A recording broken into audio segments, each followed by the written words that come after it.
Yep. So we are just going to get right on into this layout update. Quite a bit going on, and I'm going to try and take my time and remembering all the things that I have updated thus far. Been a lot going on. I hope you all are doing well. I got my pointer, and yeah, I think we are about ready to go. So I was letting that one guy pass. I didn't turn the sound off on the military unit, but since we're at this end, let's start over here with this section that I am calling the bog. Oops, sorry. All right, so I don't know if I mentioned in the last video or a couple videos ago, I think I did, but I want this area to be like really, really rough. Like the neighborhood is rough, the area is rough. But I also wanted to keep like a lot of the older buildings, those clapboard type looking buildings, stuff like that, because I still like putting those together as well. So although it'll be very gritty and urban, it'll just be an older feel to it, if you will. And this is, I wanted also something where I could do some industry stuff. So I'm not sure what this industry is going to be, but because of the way the layout is and it's post-apocalyptic, people live on top of the building, they live in the building, they built shacks on top of the building. And this is one of the main industries that is still left on the layout itself, or this world, if you will. And in here, you can see, you know, I can come in here, pull in and out of there. Also kind of over here, where I can do some little bit of switching and stuff like that. Again, I'm not real big on operations per se. If anything, I like building trains in the yard and stuff like that. Mainly, I like putting together structures and world building, if you will. Yeah, and that's the bog. So I think I'm gonna have a street that'll go, you know, out that way, and then maybe a street that'll go in the back there. But this is kind of like just where I can have some different sections or layering, right? So we got ground level here. These buildings create a level. Then there's a plateau up here with buildings that'll create another level. I think there'll be an old strip club in there and everything. So this area, the bog, it's kind of rough, man. Real rough back there. Let's see, I just adhered to tracks to the plywood, because this will all be street as well. And so the tracks will be buried in the street and everything like that. Here, so you can see like right here, see if I can pull in a little bit. You got regular cork, and then I sanded to where it just kind of got flat to match the plywood. And I've done that for this one too. So since we are here, there is the overpass that I did. Looking at Boomer stuff, great. I don't even know if it's a tutorial, but I guess if you just wanted to, you know, go back and look at some of his videos, I think he's got like 2 or 3 parts to it. This was just a really, really nice build. I added some local graffiti from some of the guys here in Atlanta, and yeah, it was just it took longer and it was a lot more expensive. So I mean, it wasn't like $200-300 expensive, but it was a lot more expensive than I thought it would be. But it turned out great. Someone did mention, I don't know if it was here on YouTube or somewhere else, but I guess these aren't spaced out just right, because these are a little closer than everyone else. So, you know, first time doing this, I think it came out okay, and whoever made that comment, they said it was cool too, but they just thought I did this on purpose, and I did not. So for anyone else who may look at that and ask that same question, there you go. But yeah, I airbrushed only the lines in here. So the white lines, the yellow lines on the side, and the dashes. Other than that, everything else was done with just regular brush and water, and some different washes. But I absolutely love how it turned out. You get some good shots from under, over top. It's just, I love it a lot. Thank you, Boomer. Thanks a bunch. Let's see. If we pan down this way a little bit, I think I'm gonna just jump over on this side here. Although nothing new happened over here, I'm lying, I take that back. So this section, we'll talk about that in a second, but since we're down here, I added my engine house over here, and then I got some track. So now I can leave more trains on the line without having to re-swap them and take them up and put them up.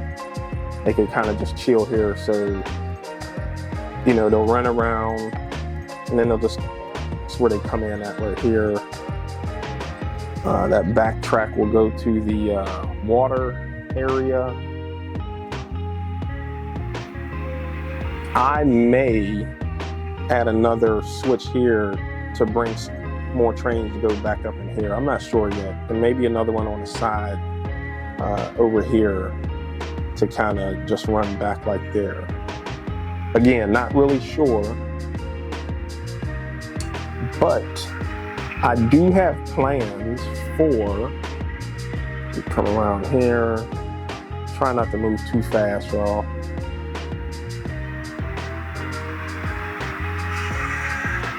So I have a switch here. I think what I'm going to do is come off of that one, and then I'm gonna go under. So I think I'm gonna go under the layout and have a staging yard like right around here somewhere, and then it'll come around, it'll start going up, and then I'll go outside the wall. So the previous plan was to have that same track but kind of go over everything here. But since I want an L train, I think I'll save this top area for the elevated train. But so it'll be staging yard here, then it'll start coming back around to like a single track, and then it'll start climbing its way up, and then I'll just have it come out the wall, probably somewhere around here, I guess. I don't know. I'm still figuring that out, still debating. You know, when you start messing with grades and all that stuff like that, which is here, you know, seeing it, they made it very easy. So you get a kit and you just put them all together. You know, with this here, if I started here and I cut it, you know, I have to cut into the surface and then start tipping it down. And now that I'm thinking about it, shoot, that yard might be somewhere over here, you know, just depending on the elevation and stuff like that. So we'll see how that goes. We shall see. Nothing too much new over here, but I will say all this is going to go away. Again, this is just placeholder stuff. I plan to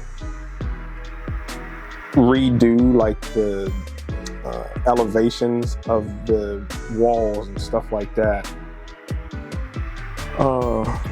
to make it look more like a city block street type thing. So this is like a hodgepodge of what I want it to look like, but it'll be a more cohesive look. I guess that's what I'm trying to get at. And then right here, again, that's the projects. Again, placeholder with cardboard. I'm gonna really have to study Queens Bridge is the projects that I'm wanting to do. So I'm gonna have to study that whole building complex and make sure, you know, I got the right amount of windows and all that stuff. That's gonna be a project for a while once I start it. Kind of like that graffiti building back there. I still need to finish that. I think as far as like just big stuff, I want to do and finish off the rest of these overhead to make it look like a box, if you will. So like how I got these here, you know, that'll go all the way around, and then, you know, kind of have that part sitting on top like that. So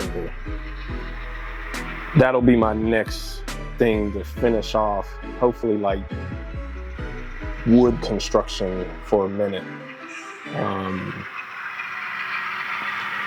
But here's where I've been mainly concentrating most of the work that I've been doing here. This area, what I was trying to accomplish here, here in Atlanta, there's a little area, and there's a place that has it's called Crog Street Tunnel. Now, I just got one track up here.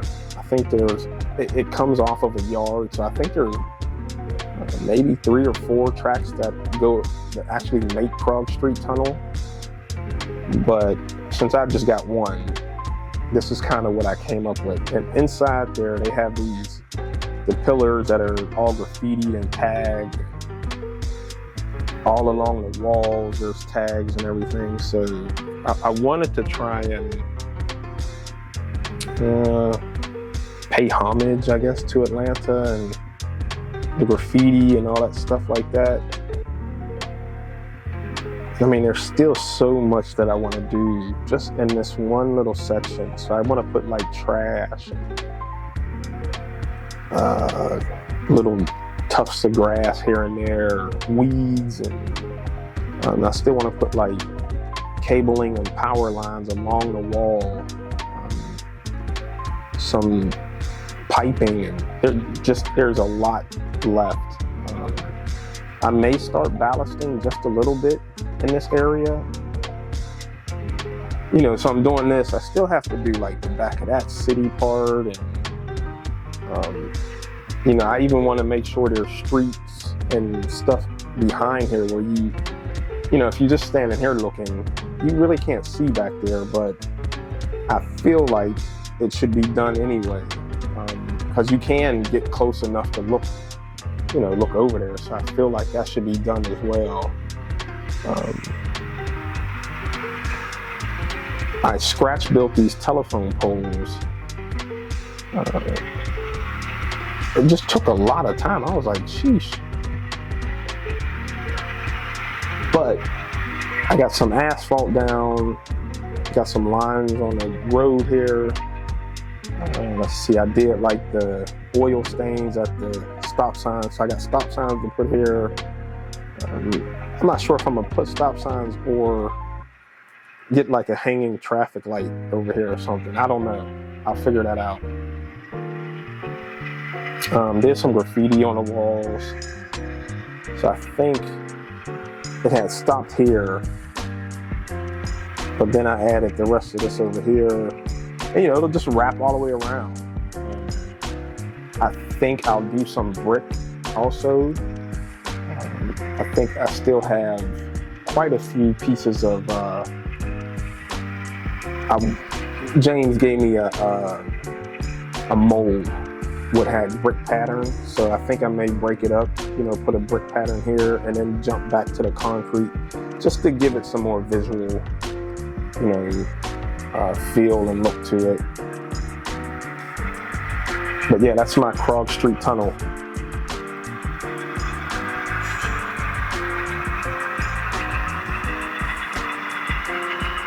Hopefully the camera ain't moving too fast.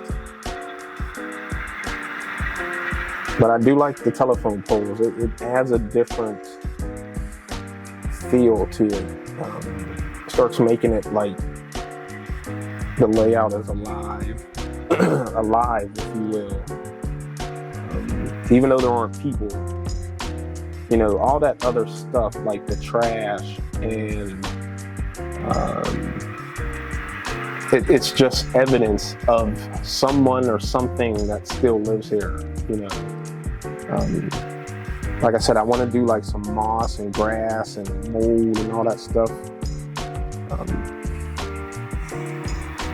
That, because mold is living, trash isn't living, but it's showing that someone lives here. So I think that'll be pretty dope. I need to figure out something here though. I know I wanted to cut off, so I think this may be like an older street or dirt road or something that kind of wraps back around. But I need to get this guy in here. If I move this paper, so you can see here where I have these lines and then it kind of goes here. So the plan right now, and I hadn't done it yet because I'm still hesitant on it, is to cut where those lines are and push that down. So it looks like he was, if I'm trying to pull out here, it looks like he fell into earth. And so then I'll have like, you know, rocks and all that stuff and debris built up behind him, and he'll be down in that little ditch. And then all around him, I want to have like industrial lights and people poking and prodding at him and using his power to power the city. I'm not sure. So the things that I'm not sure about, one, like I said, if I run that track under here, I don't know if that's going to affect anything. I doubt it, but you know, depending on how low I go. But then now the grade's got to be enough for the trains to get from out of there. The second part is how did they get over here, right? So I'm trying to, as I'm building this apocalyptic freestyle layout, honestly, that's what it is. You know, I got to build roads and streets and stuff. So my first thought was to have, you know, coming from the street, put a, what you call those things? Grade crossing to get over here. So the people and the trucks and vans and all that surveillance equipment can be over here. I also thought about just having like a road, just, you know, come off of this here and get in there. So I'm still just trying to figure all that stuff out. And that's why I hadn't cut that yet. Because I mean, he may go somewhere else and then I could put something else here instead of trying to worry about, you know, cutting that and all that stuff. So, but I'm running up on 20 minutes, y'all, and I think I've blabbered enough. Yeah, honestly, I think that's it though. This section here, I'm still open to honestly suggestions if y'all got anything. I do want this building to stay here, and I think I want to put a couple other they don't have to be skyscrapers, but tall enough buildings. Kind of like I was saying, if you look back at the room this way, I got the 2 dog bone ears up here. You know, here the train disappears, he goes under the underpass, and you don't see it till it comes back around, which that's what I want. And so I want to do something very similar to where the train disappears. It obviously goes away when it gets behind this building, but I'd like it to disappear somewhere around in this area. So I need 2 buildings to go here. I think I'll set these buildings on just a little bit of elevation and have like a road or a bridge or something that comes from back here so people can get to this area too. But yeah, I think that is it, y'all. I'm going to wrap this update up, and we'll be done. Appreciate y'all, man. All right, y'all. Thank you for hanging out, watching this video. I want to give a special shout out to all my Patreon folks. Man, y'all the real MVP right now. Really, really thank you. It goes a long way. I appreciate that. Moving forward, the format will probably stay somewhat the same, but I want to start introducing some inspirational things of why I do what I do. And I had a talk with my sister, and the reason behind it, and the format may change just a little bit too, right? But the reasoning is I don't want to be like the rest of the train guys. And I love all of them, but I want to stand out, obviously, right? So it'll be more like inspirational type vibe of certain things, I guess. Whatever, you know, why I do what I do, there'll be some inspirational type either B-roll or small clips that'll be inserted as well. So just be ready for that. I don't think the format is going to change so much per se. It's just what I want to bring to y'all as a community. So with all that said, stay tuned for the next video, and buckle up, sweetheart. Nah, I appreciate y'all, man. See y'all next time.